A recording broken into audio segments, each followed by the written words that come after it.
Welcome back to the Ed Morrissey Show podcast. Joining me as always on Tuesdays, the Prince of Twitter, the Regent of RedState.com, Andrew Malcolm at AH Malcolm on the Twitters. Andrew, welcome back. And we're going to start off here. We're going to start off here by asserting our supremacy. We are the internet's Waldorf and Statler. That's I know that correct. Olivier Knox and DC Big John, they tried pulling this on us on Twitter on Monday, but we're not buying it. No, there's no way, and they're violating trademark. Well, I don't want to get into that because I don't want to hear from the Henson Company on that particular point. But Olivier Knox is a youngster. Come on, he's a youngster. Don't he can't claim that mantle. We have that mantle. I think I'm gonna arrange to have Prince of Twitter on my tombstone. I love it. It was it Jack Lemmon? I saw this. I don't know if this is true or not, but there was something going around about Jack Lemmon's tombstone. Well, it was the funny guy in the Airplane, the Canadian, Robert Hayes. Oh no, Leslie Nielsen. Leslie Nielsen. His brother was in the Canadian Parliament, and they're both from the Yukon. But Leslie Nielsen, he was a leading man in the 30s. Yeah. Well, in the 50s, yeah. And then, excuse me, and he, on set, he would always be saying, take a seat when people were standing around, because he would always take a seat and he didn't want to be alone. So when he died, he's buried in British Columbia. His tombstone has all the information and it says, take a seat. And right next to the grave is a big bench. Well, that's kind of cool. That's a nice story. That's a nice story. I suggested because have you seen, when Biden does his thing and he starts rambling and going off and then he pauses and he realizes he doesn't know what to say, he says, anyway. And I think that should be on his tombstone someday. It's just Joseph R. Biden, anyway. Yeah. Well, supposedly, and I don't know if this is true or not. I mean, there's a picture of it. That doesn't mean anything these days, especially. Yeah. It's all it says is Jack Lemmon in. That's right above the ground. That's funny. I didn't realize that. I'm sorry. I'm sorry I interrupted that. I thought you were going to tell the same story. No. That was a great story. I'm glad that you threw it in there.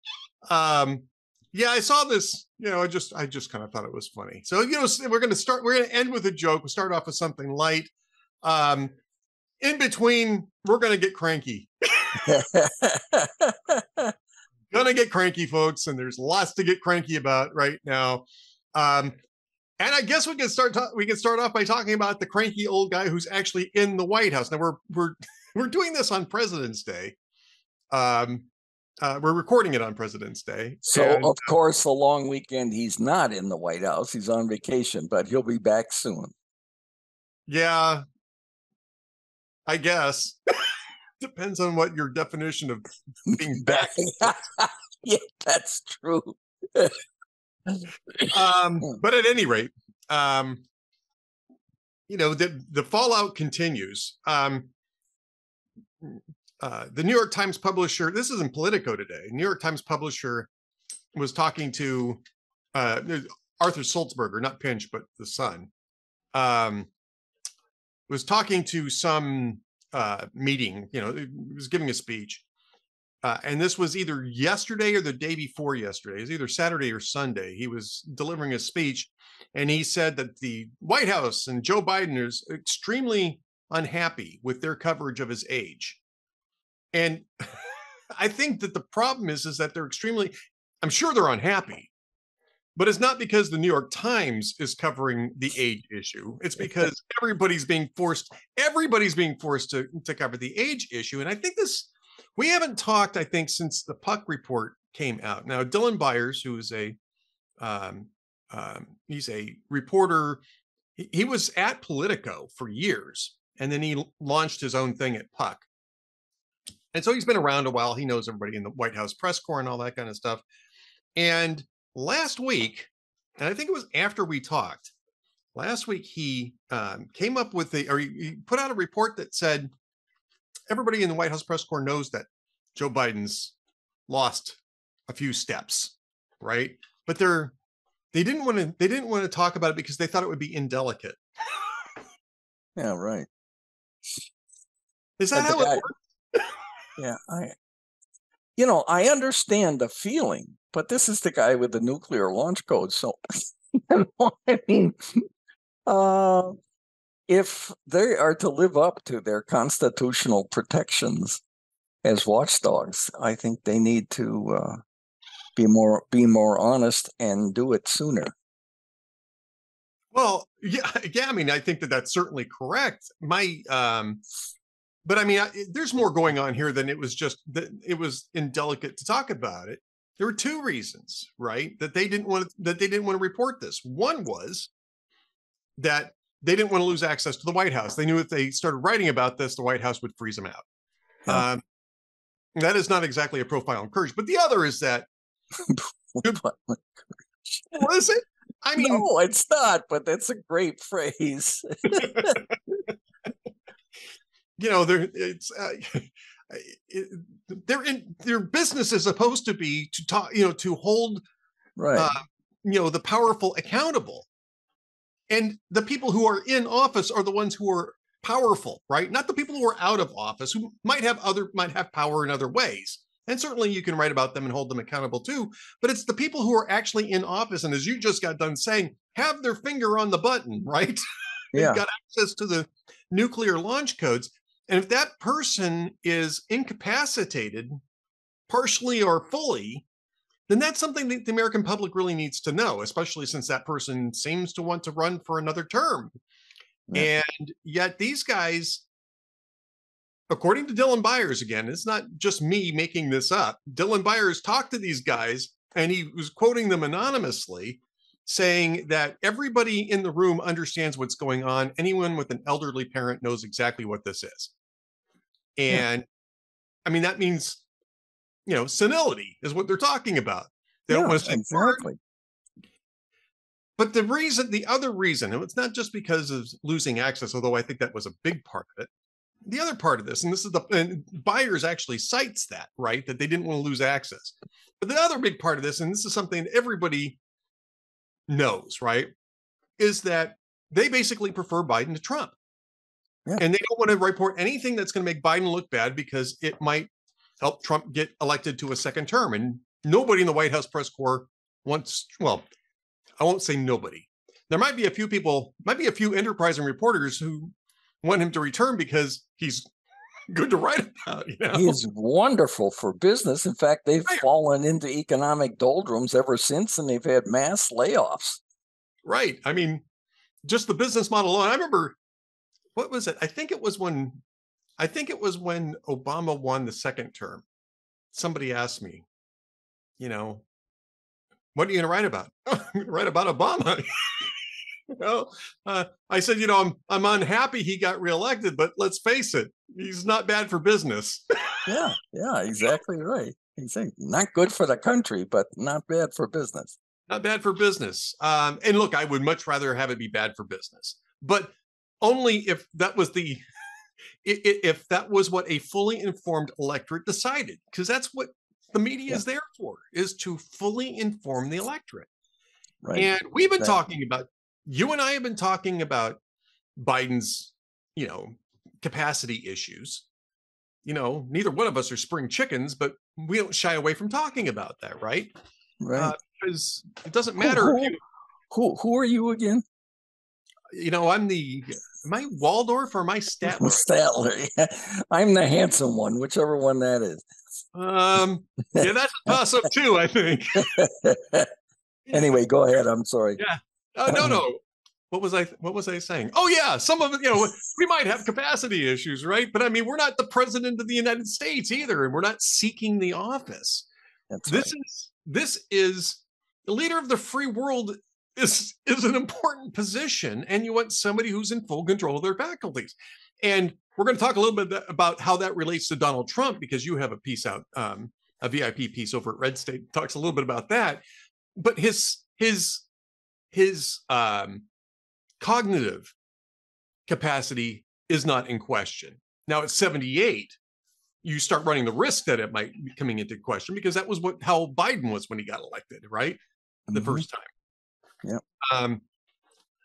And I think he had cognitive issues before then anyway. And I think that was one of the reasons why they kept him off the campaign trail as much as they did. Exactly.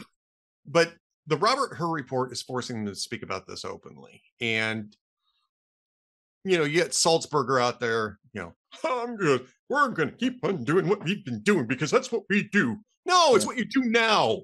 You haven't done anything like this for 3 years. Exactly. It's pathetic. It is just so pathetic. They did the same thing with Hunter's laptop. Don't write about it until you absolutely have to. Or call it, and what they did with Hunter's laptop was actually even worse, right? They called it disinformation from Russia. The disinformation, they suppressed it. They refused to cover it. NPR was saying, we're not going to waste our listeners' time with reporting on this, evidence of serious corruption within the Biden family, because we feel it's indelicate.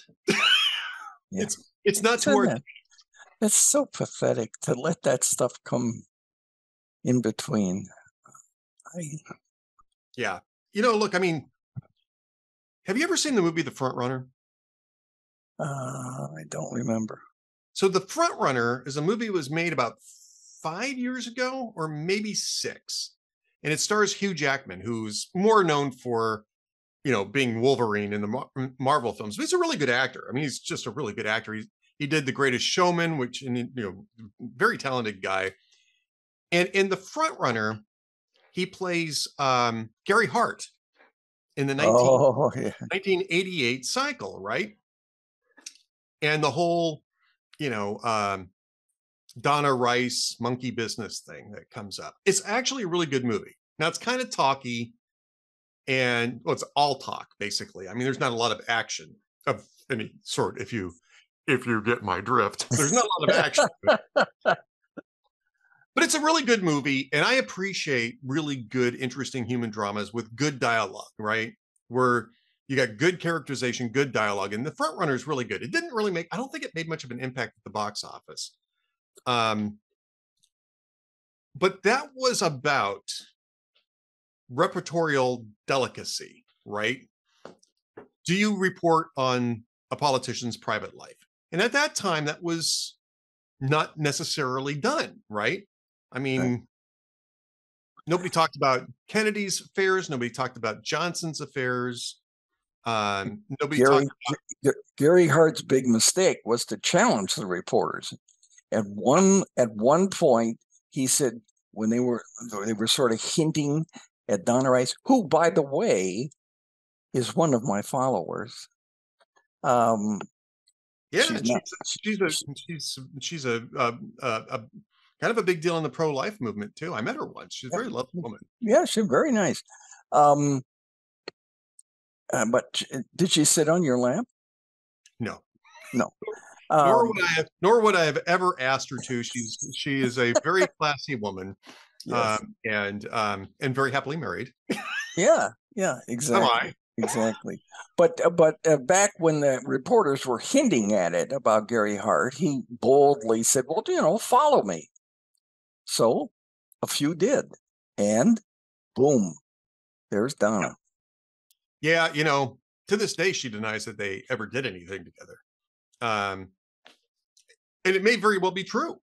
Hart's always denied it. She's always denied it. They're the only two people who know. Now, she was in his condominium in Washington, D.C., and it was inappropriate.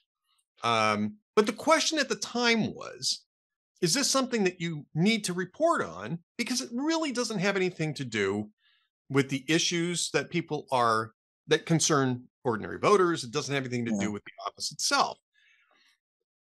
And it's an interesting sort of frozen look in time, right? Because remember, this is I think it was actually 1987, right? Because it was in the year before the primaries started. It could have been early 1988, but I don't think it was. I don't think that the votes had begun. I think he pulled out before any primaries took place. I'm not going to fact check you, Edward. Go ahead. So it was interesting, but in the end, Bill Clinton ended up wiping out those distinctions by having this, tawdry sort of, demeaning, playing around with, a very young and naive intern who has borne the brunt of that scandal her whole adult life ever since, right? Monica Lewinsky, who, again, by all appearances, seems to be a very nice woman who made an unfortunate, choice. Who happened to flash her panties at the president of the United States. And she was like 20 years old, right? I mean, whatever. Yeah. Yeah. I mean, I'm not saying she's faultless, but what I'm saying is that Bill Clinton should have known better. He should have known better, but he didn't. And he's had a lot of extramarital adventures. And, I remember thinking, oh, this is a long time ago. But these women making all these charges, it just can't be. He's the governor and all that. And it was so naive. And then all of a sudden, one day, I don't remember if it was Broderick or one of the Paula or one of the others. And I said, I had this, like, the window blinds went up, and I thought, my God, what if it's true? Well, apparently, she had said, well, this is a long time ago, and I'm admitting my naivete, and she had said that he bit her lip, and I mean, it was just, disgusting. Yeah, it was especially with Clinton, the tawdriness of all this was disgusting, right?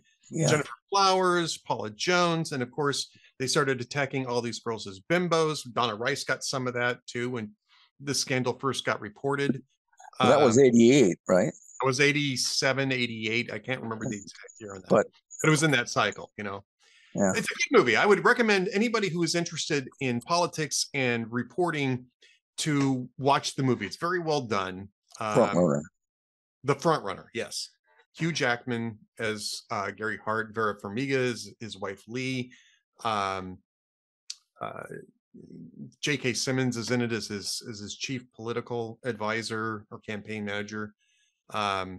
There's somebody playing a very young Joe Trippi in it, which I found interesting because Trippi and I follow each other on Twitter and we've interacted a few times. So, I mean, it's all very interesting, but here's my point on that though. There's this whole debate, right? And we're still having it to some extent as to whether or not a private affair, Donald Trump, right? Whether or not a private affair is really something that should matter when it comes to reporting on a president or a presidential candidate, whether or not it should be overlooked, whether or not voters care about that kind of stuff. That's an issue of potential delicacy, not a potentially incapacitated president or a president whose capacity just simply isn't up to the job anymore, and who is publicly demonstrating this over and over and over again. Yeah. And that, to me, there's no delicacy issue there. That's absolutely. I mean, so. Well, they will try, the Biden people, to intimidate reporters to not report all kinds of things. Media Matters does that. They do it quietly behind the scenes, where they send editors. They find out who your own personal editor is, and they write them sometimes weekly or twice a week to complain and point out. And fortunately, I had very strong, ethical editors. And when Media Matters complained about some of my blog work on the LA Times, They said what was it? Wasn't combative, but vituperative or something. And the editor read the column in question, and he answered him. He said, "Yeah, but my criteria is always, is it true?" And it was. So I don't have a problem. And not all editors are that way, and reporters self-censor themselves when it comes to that. Now, back in '88, I don't think that was as big a problem as it is now. No. There's always some looking for scandal, and they think that's news. I think it's not necessarily a scandal, but I think it's important for voters to understand if a prominent candidate has moral problems. Has integrity issues. Yeah. Integrity issues, yeah. If they're lying, which Joe Biden does blithely, if they have these moral issues and girlfriends on the side and whatever, I think that's important to know. It may not be a deciding factor, but it would be, as far as I'm concerned, as a voter. And just because it's well known, like with Trump, doesn't mean it doesn't matter. Doesn't mean it shouldn't be discussed either. And this is a great segue, Exactly, actually, exactly. to your column, right? You have a column up this week. It dropped on Sunday. Trump could be a serious leader, but this shows he still prefers loud celebrity. Now, this isn't a debate over his cognitive capacity, right? No, but it is a debate over his temperament and his demeanor. Now, some people may say, well, I don't really care about that stuff, right? All I care about is if things get done. But the problem is that and his tactics, yeah. And his tactics, yeah. And his tactics are nasty. I mean, I'm not a fan of Nikki Haley, but there's no reason to be attacking her husband for doing, for serving his country. Yeah. In exactly. the military reserve. I mean, that's ridiculous. It's absurd, and it makes him look like the way his critics like to paint him, which is, crass. Crass and petty. Yeah, exactly. And that gets. You remember when he went to see the Pope, and he refused to let Sean Spicer go with him, who is a devout Catholic. Would have been the opportunity of a lifetime. That's just mean and petty, and it's not the way to earn loyalty. George W. Bush was very good at earning loyalty, and that's why you didn't see hardly any of these deep state leaks that were mean and undermining, because he gave people credit. When I worked for him in the first campaign, never in the White House, but in the first campaign, he was that way with me. And I mean, I could tell some stories a couple of times where individual recognition inspires loyalty among staff. And because it's not the best paid job, it's long hours, it's exhausting. So, yeah, well, and so the column, I was struck. You remember early on in his first term, Trump was complaining loudly and accurately, just kind of uncouthly, about NATO nations that were not keeping up with the 2% promise, 2% of GDP spent on defense.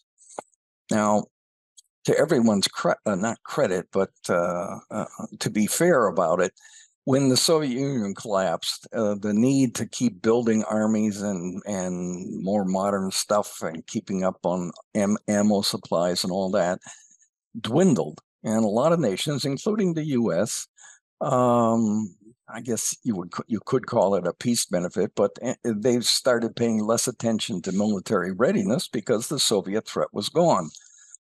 And NATO now has 31 members, hopefully soon 32. When Trump started complaining, only 11 of the 31 nations met the 2% GDP minimum for membership. Since then, 7 more have met or passed the 2% minimum, which means 18. And this year, France and Germany last week passed, and then France will do it later this year with the new budget. So they're doing what he wanted. But at his speech in South Carolina, he started complaining again. And not just complaining, he made serious threats that I'm not going to defend as president if Russia attacks you. In fact, I'm going to invite them to attack people who are not up to date on their things. Pay up. Right. Well, okay. So what I was pointing out, and I hope everybody goes and clicks 30 or 40 times, but what I was pointing out was that he could have been a leader. He could have been a leader and said, and taken credit and said, look, as a result of my previous complaints, what, seven more nations are now meeting the minimum. 2 more will come on this year, and others are working towards it. It's not an easy thing to do in democracy, but others are working toward it. And I appreciate that. Those who are still behind must catch up. Right. And be a leader. Credit the countries that have. Take credit yourself. That's fine. I complained and they responded. But instead, he's still complaining without acknowledging. So that what that shows to me is that it's a campaign tactic. It's about scoring rhetorical points. It's not really about being a leader of NATO. And I think that's sad. And, he could do that. He won't. I think we both know that. But he could. And there's a difference when you need to factor that in. Even though we're divided into camps and nobody wants to listen to the other guy, I try to be not always in the middle, but pointing things out, even if it's uncomfortable for one side or the other, because I think, like we just talked about, that's my job. Yeah. Well, look, I mean, that is your job, right? I mean, that's. I don't have a problem with people raising these issues about Donald Trump. I just wish that they would do the same thing with Joe Biden, and they don't. Yeah. Well, we have. You and I have. Yeah. Yes. I'm talking about the establishment media. I'm talking about professional media, right? The mainstream media, the people who say, we're not just bloggers in pajamas in our basements. If there's anything wrong with that. Well, I guess. Yeah, tell us, Ed. How was it in captain's quarters? Well, I wasn't blogging from my basement. I can say that categorically. I was not blogging from my basement. I was blogging from the upper level of the house. Pajamas might have been involved. I'm not gonna confirm or deny. Either confirm nor deny this. But were you in California then? No. I had been out of California. I never understood what California doesn't have basements. There's no basements. I never saw it. Probably maybe. Well, you gotta have somewhere for the rubble to go. It goes in the hole. Yeah, but if you're in the hole when it falls down, well, that's where you go for tornadoes. Yeah. Yeah, well, California doesn't really have those, right? Yeah. Except on very rare occasions. Apparently, there was one over San Diego a week or so ago. But it's rare in California. And I think in Northern California, they may have more basements than they do in Southern California. But yeah, I didn't, there was older houses. I was in older houses in California that had cellars, but that's something else, right? That's a storage area. That's it. You don't put the TV down there with the recliner and a little mini fridge like you do in Minnesota, right? You don't have them here in Texas either, though. You don't really have basements here in Texas. Really?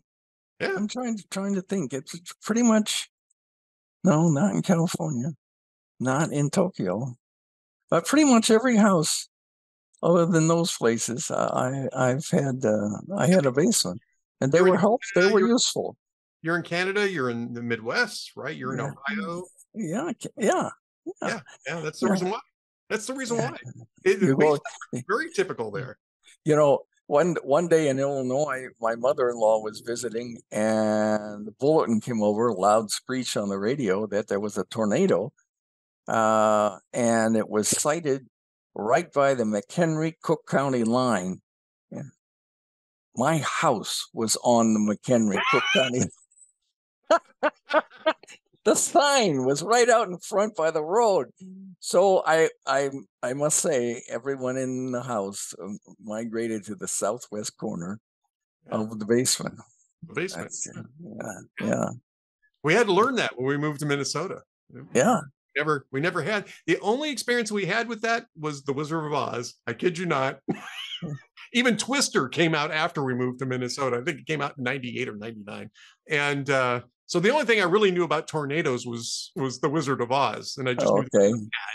Yeah. But to get back to the media thing, and I'll just hit this briefly because I know we're kind of running down towards the end of the episode here. But so last week there was a funeral at St. Patrick's Cathedral in New York City, and I'm not sure how much you heard about this. And if you were paying attention to the mainstream media, you probably didn't get the story. Even today, the Associated Press runs this story about how Catholics are very unhappy that there was a funeral mass held at St. Patrick's Cathedral for a transgender activist named Cecilia Gentili.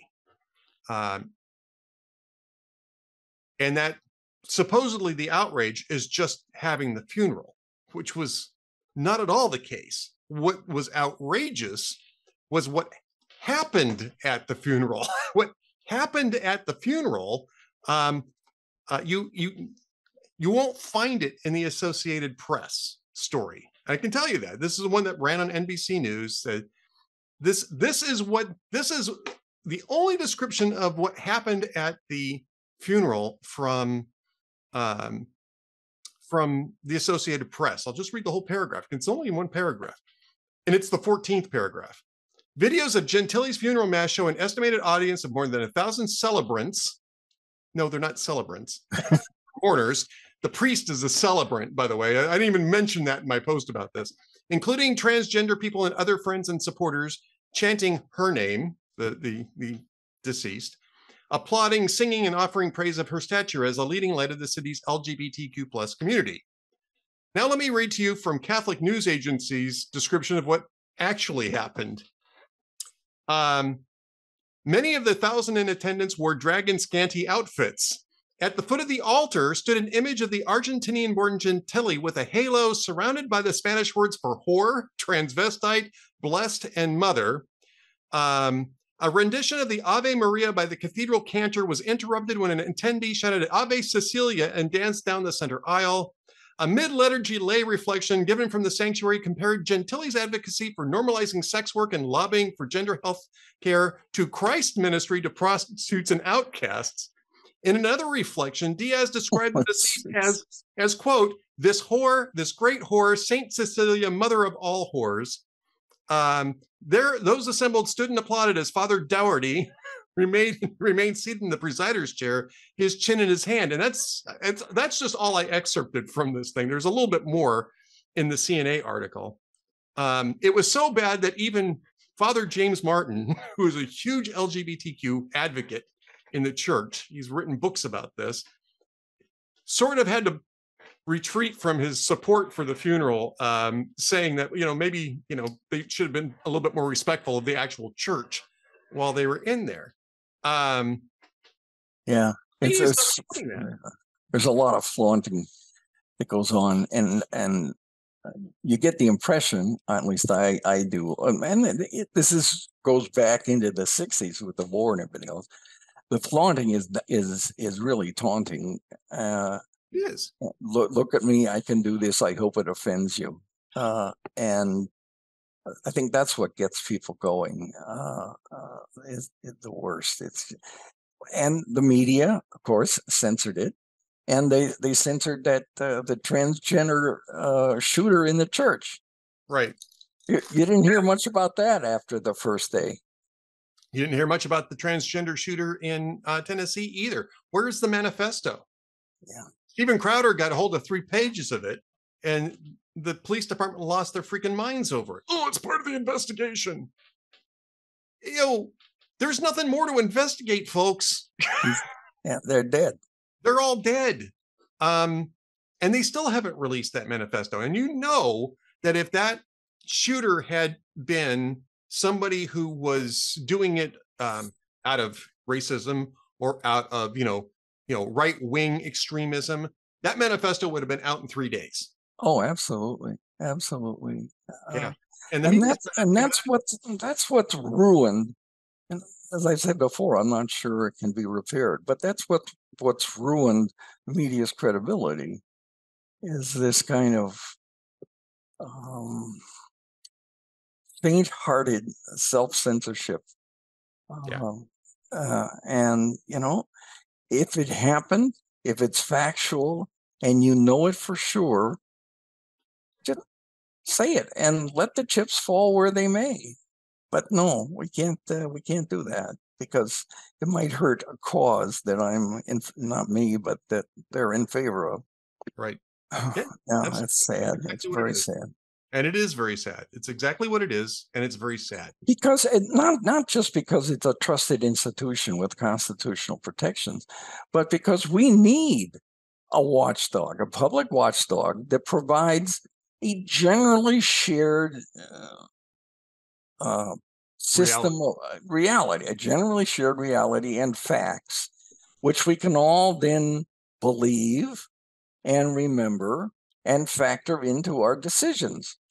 But when it's censored, and we had stories the last 2 years about the complicit censorship between media, the FBI, and the Biden administration on social media, mainly conservative social media, demonetizing posts,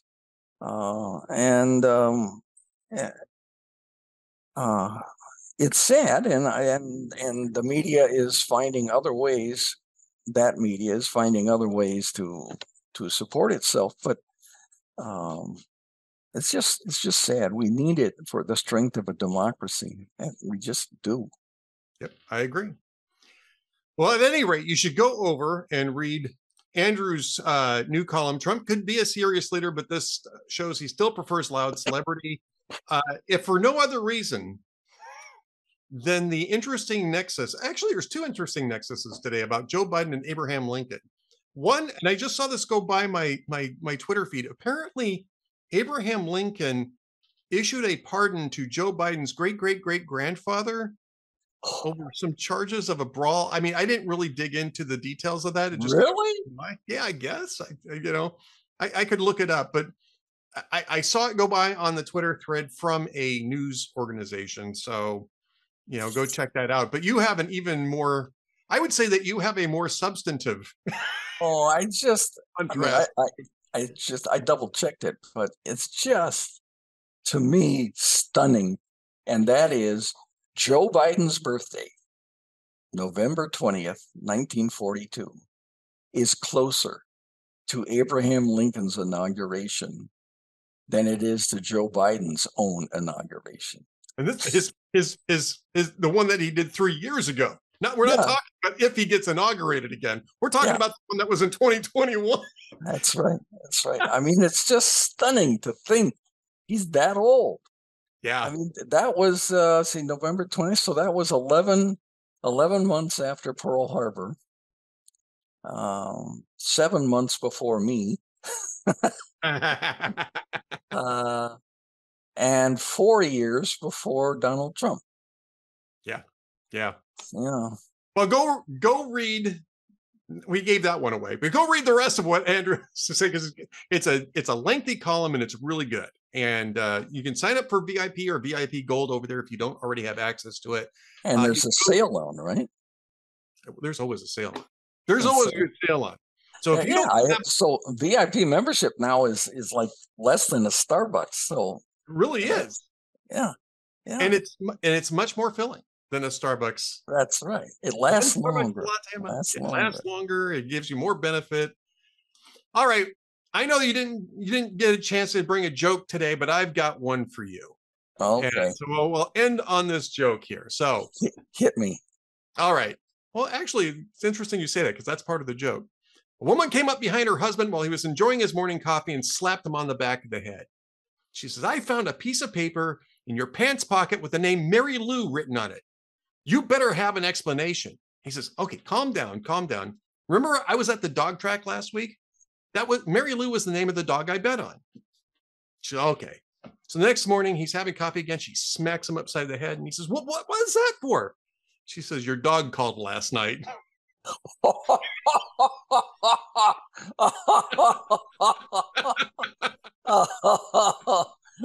Oh, there you go. Hey-oh. Hey-oh. Hey-oh. Don't write the name down, folks.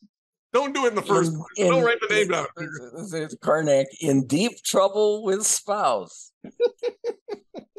Who phoned last night? Yeah, exactly. All right, so that's our show. Andrew Malcolm, the Prince of Twitter, the Regent of RedState.com, at AH Malcolm on Twitter. The links to everything that he's doing right straight from there. Andrew, you're off next week, if I remember. That's correct. I'll be doing some serious grandparenting, and but we'll see you in 2 weeks if that's okay. You'll see us in 2 weeks. That's fine. Grandparenting always comes first, and by that time we'll be cutting it close to Biden's State of the Union address. In fact, it might be even that's right, fundraiser for that. So we should think about doing a feature on the State of the Union address, and apparently his handlers are going to try to make him look compost mentis. Yeah, it look like Kevin Kline in Dave just collapsed up on that podium. I see there was some talk, I guess he's not going to do it, but some talk about Trump giving the GOP response. Wouldn't that be something? It would actually be appropriate since he was a former incumbent. Exactly. And helpful for his campaign. But we'll be past South Carolina by then. We'll be past, I think that's actually Super Tuesday. Oh, if I'm not mistaken. It might be Super Tuesday. South Carolina is 20. No, that's this Saturday. South Carolina is this Saturday, but I'm saying I think that might also be past. I think might be right. Tuesday, right. So we may not have a chance to do it, but it'd be interesting. It would have been interesting. Yeah. All right. Okay. 2 weeks from now, we'll talk then. Okay. Thank you. Thanks, everybody.